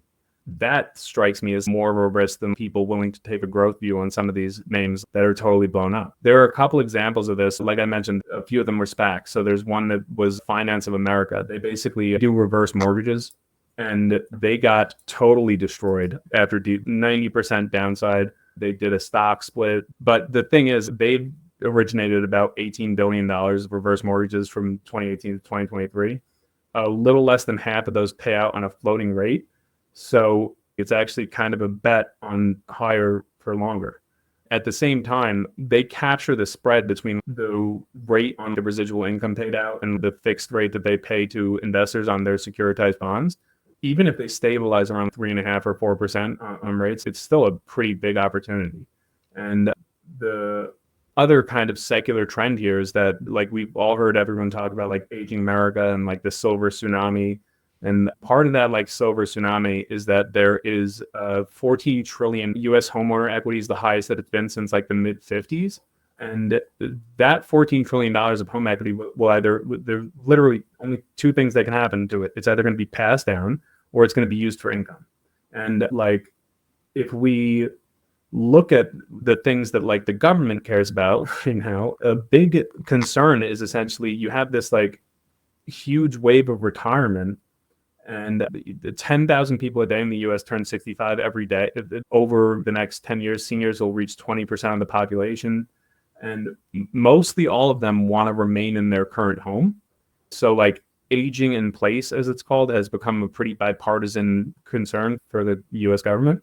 And they have programs that have consistently, for 9 straight years, increased the limit on what the maximum amount of home equity to get a reverse mortgage to the program is. So, you can take this like the cynical route where you're entering peak boomer retirement and boomers are selfish and they're not going to pass down that home equity. Or you can take it like the realistic route, which is like there's an increased cost of living due to inflation from the past 3 years, and that's going to result in like significantly less home equity passed down because of the fact that with rates where they are, it's like a pretty good solution to generate like residual income. And that is, you look at the stock and like they clearly have been destroyed by the dynamic that's set up, but it's actually a beneficiary of higher for longer. And like they seem to be pretty severely lowballing earnings. And so basically the stock is trading real cheap because of this dynamic of anchoring bias and aversion to SPACs. I mean, some of the best performing stocks in the past year were D-SPACs. So you want to talk like Vertiv, for example? And it's like, I didn't know that was a D-SPAC. Yeah, so it takes a little while for this anchoring bias to play out to the market where people are comfortable again. And, every time that Nvidia went down 2%, Vertiv would go down 10, just because people were like, oh, it used to be a SPAC. Like, so, that, and then there's other, like in that, like kind of crouching tigers, hidden dragons dynamic there. Another one would be like Chewy, right? Which is like everyone's 15th favorite meme stock or whatever. Yeah, well, it's the company that Ryan Cohen, who now runs GameStop, big investor in GameStop, he was the CEO of. And I guess to institutional serious investors, that is kind of the, that's why it may be a black sheep, is because it's associated with GameStop. But I agree that SPACs, I mean, 95 to 99% of SPACs that came public in 2021 and 2022 were absolute crap. And that gradually became known to the investment community. However, the 1 to 4% of companies that are not crap, there's opportunity there because it's so poorly rated. I no longer own it, but I have been involved with Grindr. I owned, warrants in Grindr, which paid off quite well. So now just, I've told people that my 2 best performing trades in 2024. So that is not at all representative of my performance.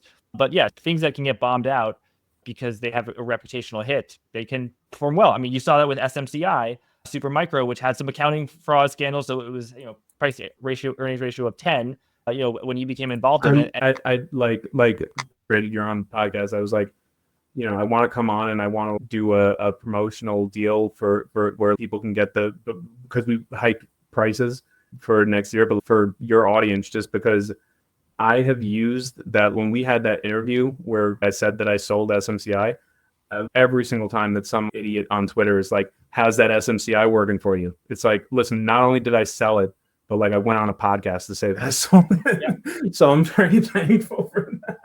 Also, you were the first podcast that we were ever on, and that was super funny and definitely increased my conviction in the AI trade because every single YouTube comment was like, get a load of this fucking idiot. That's why you want to be contrarian. You don't want to be too contrarian because if you can't be contrarian for the sake of being contrarian. So James, I want to do a lightning round because I think we've only done maybe 4 or 5 of the trade ideas. I want to do a lightning round, 1 to 2 minutes. But first, let's just tell the audience what is this special thing where our Monetary Matters subscribers and listeners can get access to Citrini Research at the 2024 price. You did just raise prices by 20%, I believe, but until mid-February, Monetary Matters subscribers can get it, and we'll include a link in the description.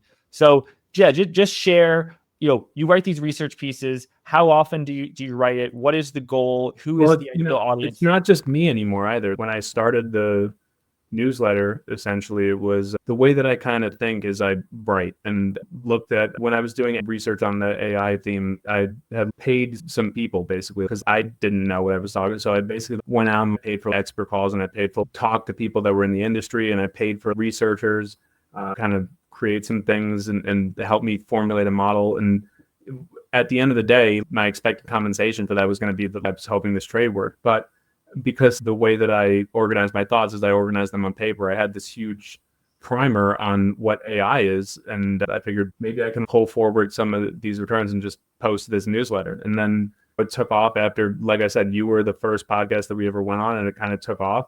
I realized that my investment process is better when I'm doing this writing. I have people, like I know that people are going to read it. So I continued doing that. We had a string of pretty decent calls. And I enjoy it. So I kind of have been growing the business and now we have 4 employees and we're transitioning into really becoming the go-to destination for thematic equity research. We've also tried to create a community where you can just go and, if you think that something isn't going to work or you think that it is, or you want to get colored, we created a pretty interesting community of finance professionals, but also people that are just high net worth individuals that are investing their own money.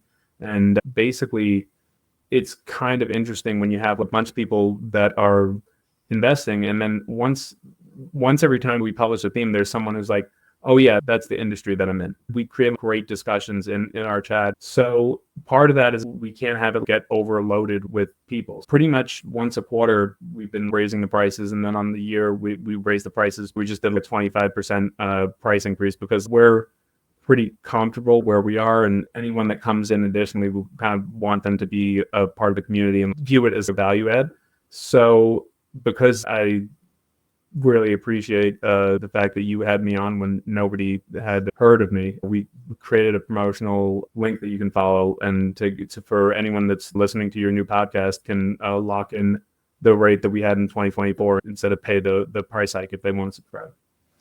Thank you, James, for correcting me. It actually is not a 20% price hike for 2025. It is a 25% price hike. So when people can use the Monetary Matters extended 2024 rate, they can get the 25% quote unquote off, but just it's not the 2024 price, not the 2025 price. And James, yeah, I think you don't have to be a thematic investor to benefit from your work or find your work interesting. Like I'm thinking, people don't have to have these vastly diversified 100, 200 stock portfolios like you do. Like someone who's a financials hedge fund or a financial specialist, they can look. I mean, I've never heard of Finance of America.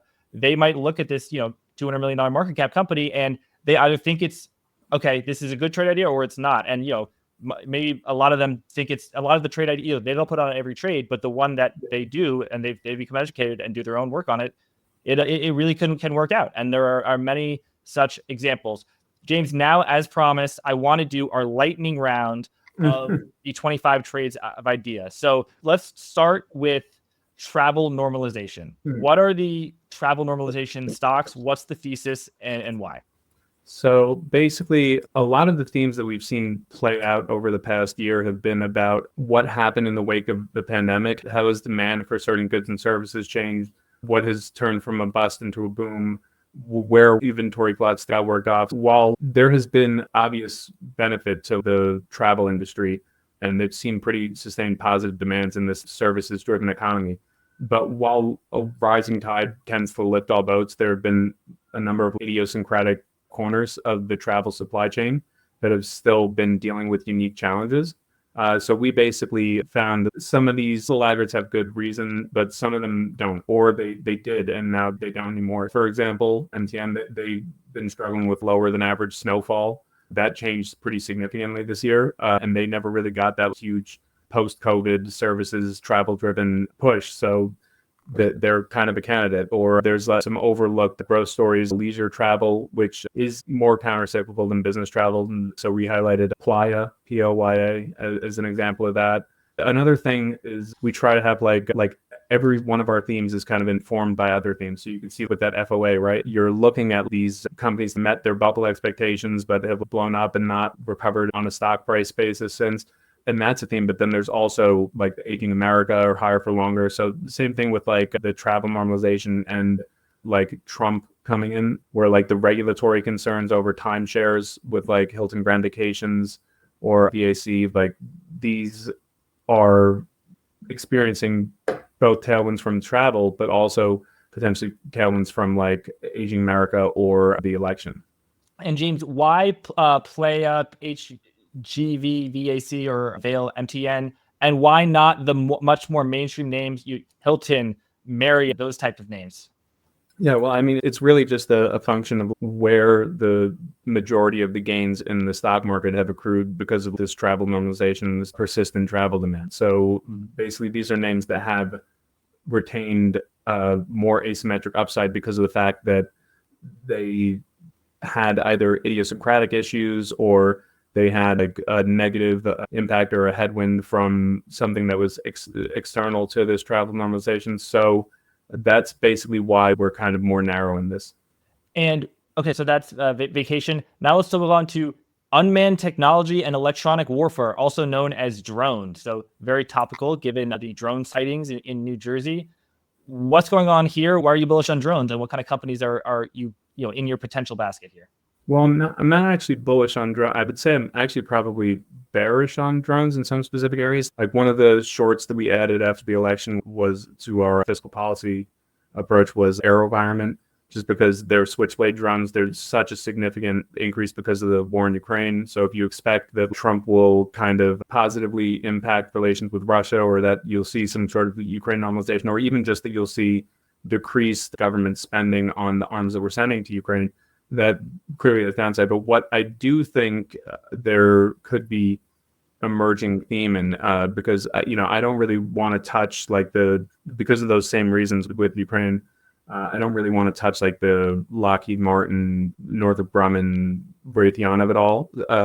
But it has become clear that drones have taken the forefront of warfare, and you can't scroll Twitter for a week without encountering one of these videos of these Chinese drone swarms. And the U.S.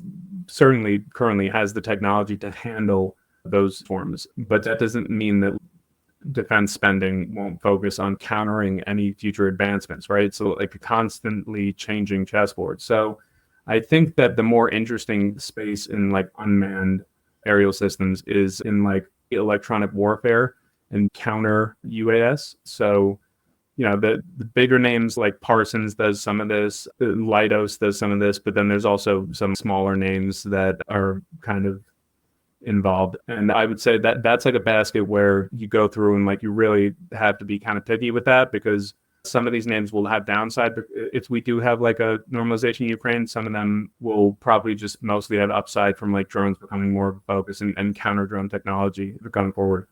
And James, now how are you thinking about fiscal policy and the election? You've got baskets of deregulation. You talk about how banks that do mergers and acquisitions, which were in your Trump basket, now it's priced too much and they are, I think you used the term, incredibly expensive. Also, how are you thinking about the Biden fiscal beneficiary basket, the Inflation Reduction basket? What are your trades that you either have on or are looking to have on that are informed by your fiscal views for 2025 and beyond?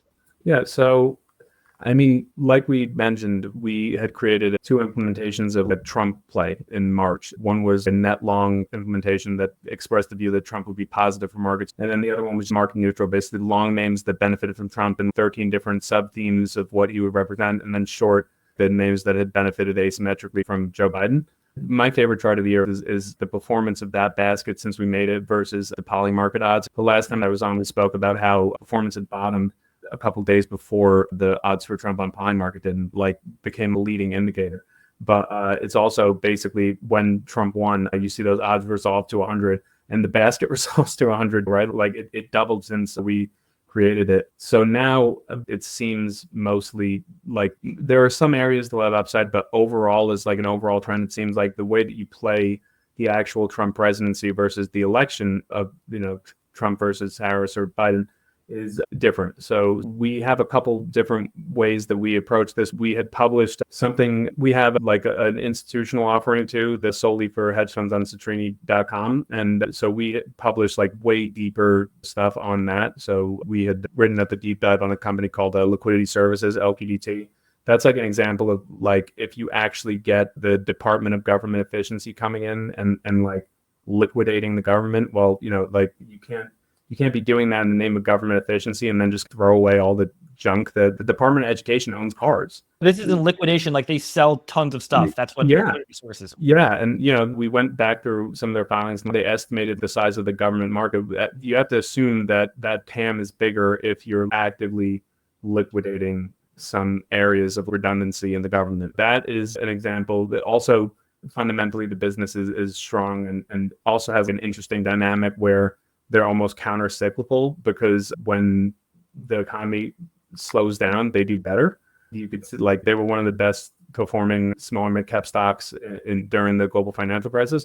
So yeah, that's like an example. We also went into like from the basket approach, basically looking at like a list of names that either have had issues with like the Federal Trade Commission, Lena Khan, or have had issues with regulation or some sort of regulatory overhang, and then basically sorting by the names that like would not would have that overhang lifted and would not also have like a negative impact. So like Visa and MasterCard, for example, they would benefit from deregulation, but at the same time, Trump has floated the idea of a 10% cap on cards. Which Bernie Sanders has spoken very favorably of. Yeah, so that's something where it's like, okay, you would have bipartisan support there. It would be super easy to pass. And like, do I think it happens? Probably not. But if it does, you don't want to put that in the deregulation beneficiaries thing because you don't know how those two things would net out. So these are just names that have sole upside from deregulation. And then we also went back, like we had, when we first wrote about US fiscal policy, which we termed fiscal primacy of the economy solely driven by fiscal. One of our co-authors was Stephen Moran, who just got appointed to lead the Council of Economic Advisors. We went through the implications for the equity market. And at the time, the Inflation Reduction Act and the IIJA and the CHIPS Act were big drivers. Some of those funds are just starting to unlock. But if you assume that there's going to be some sort of gutting of these programs, we also did a screen on it because we had created a massive basket and then we narrowed it down and put it in our actively managed model portfolio. But at the same time, we went back to that big, broad fiscal beneficiaries universe that was created mostly as IRA beneficiaries. And we just screened for the ones that were really overvalued and had really seen significant earnings increases or basically revenue increases since the IRA funding began getting unlocked.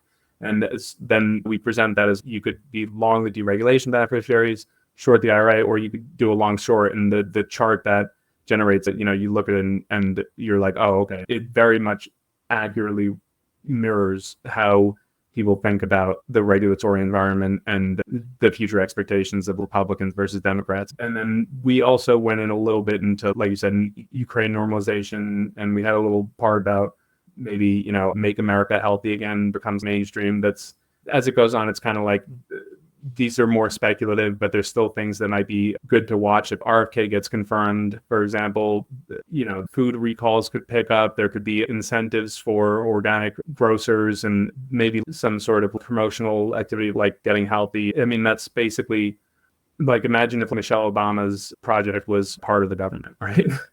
Or like really like a focus of it. So yeah, that was basically, we're essentially changing our strategy because we had a lot of like, what you would look back now and say like, oh, that was like a classic Trump beneficiary. A lot of that stuff was in our basket. So like the boutique M&A firms, the EU defense versus US defense, that was in there.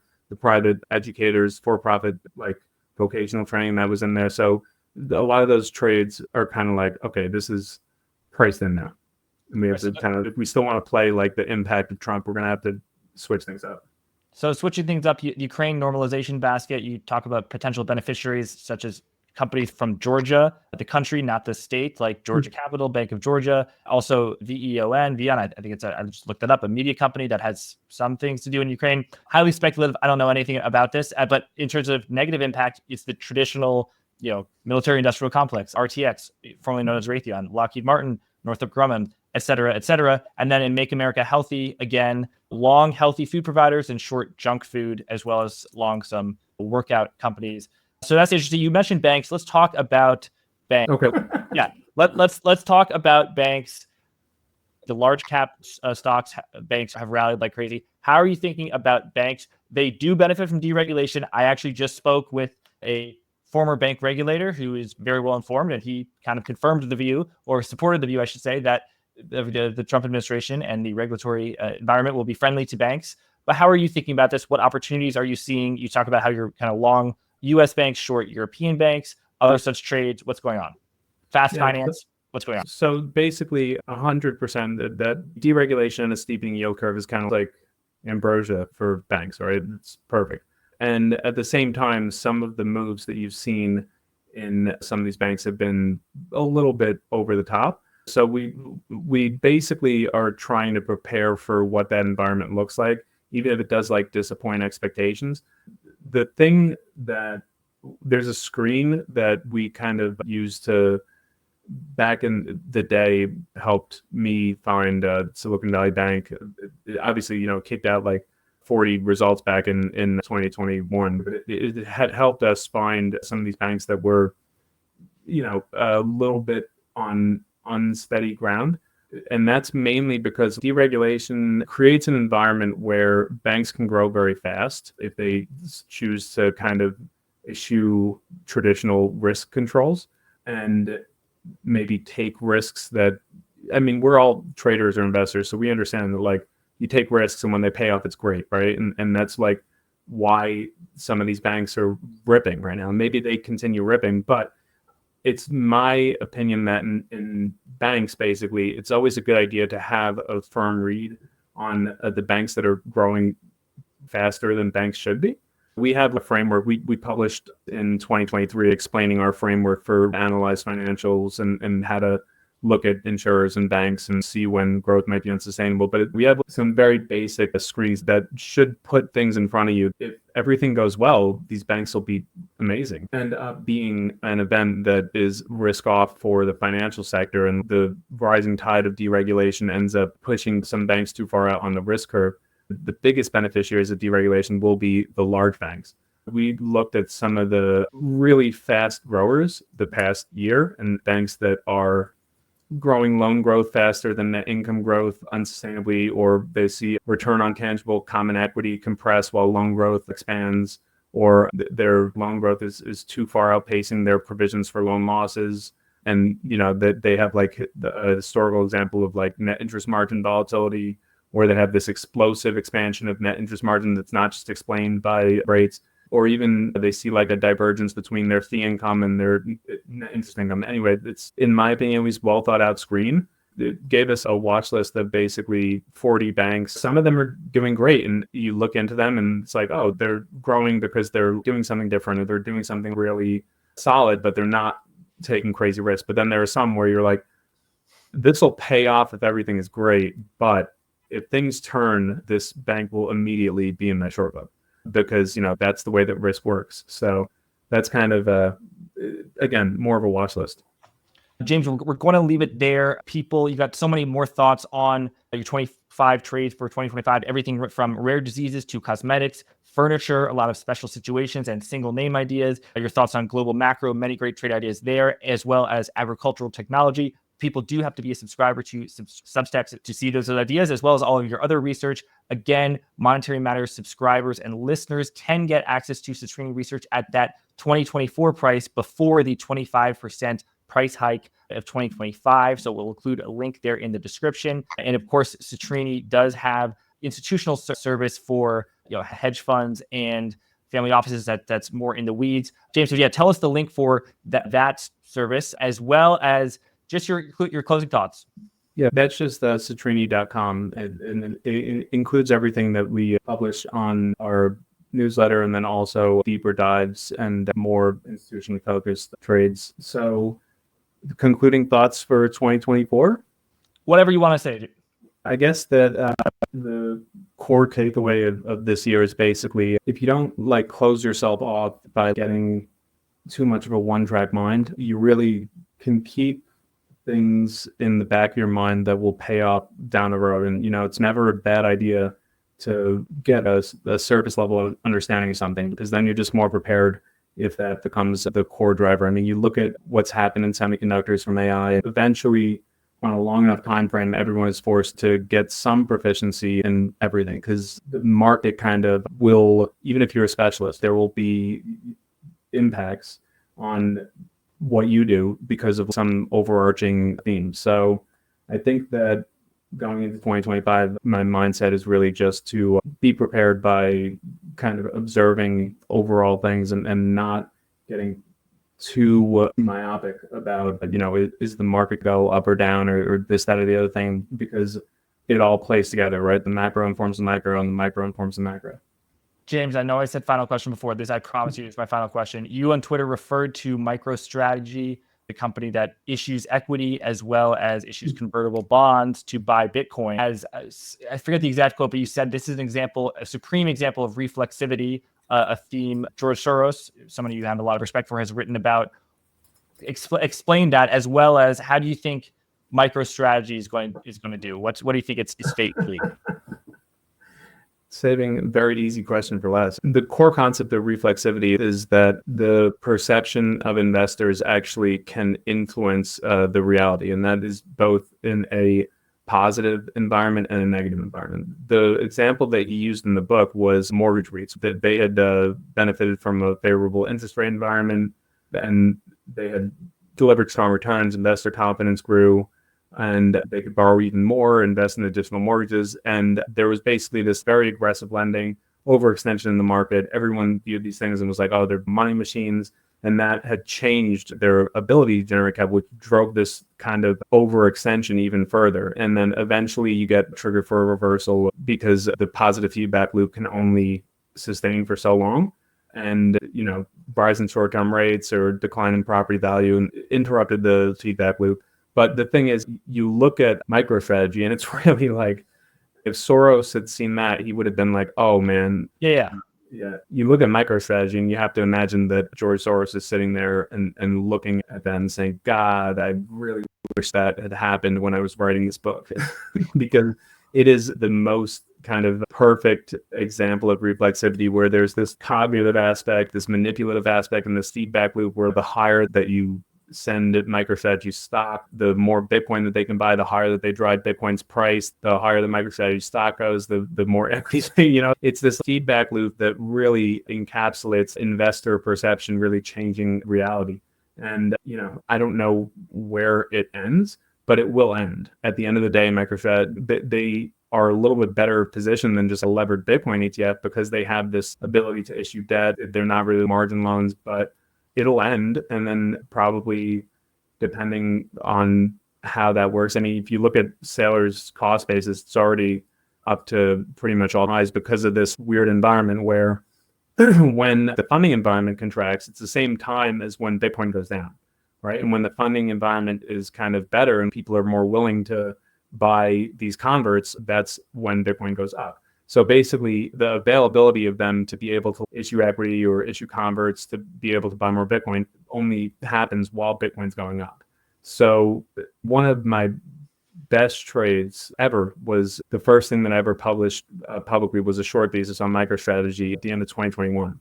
And then around the time after PX had imploded, I kind of looked at it and really went in the weeds on the math and realized unless Bitcoin goes below, I think it was like $6,500, Sailor is going to be fine. The converts were trading at like 50 or 55 cents on the dollar, maybe even less.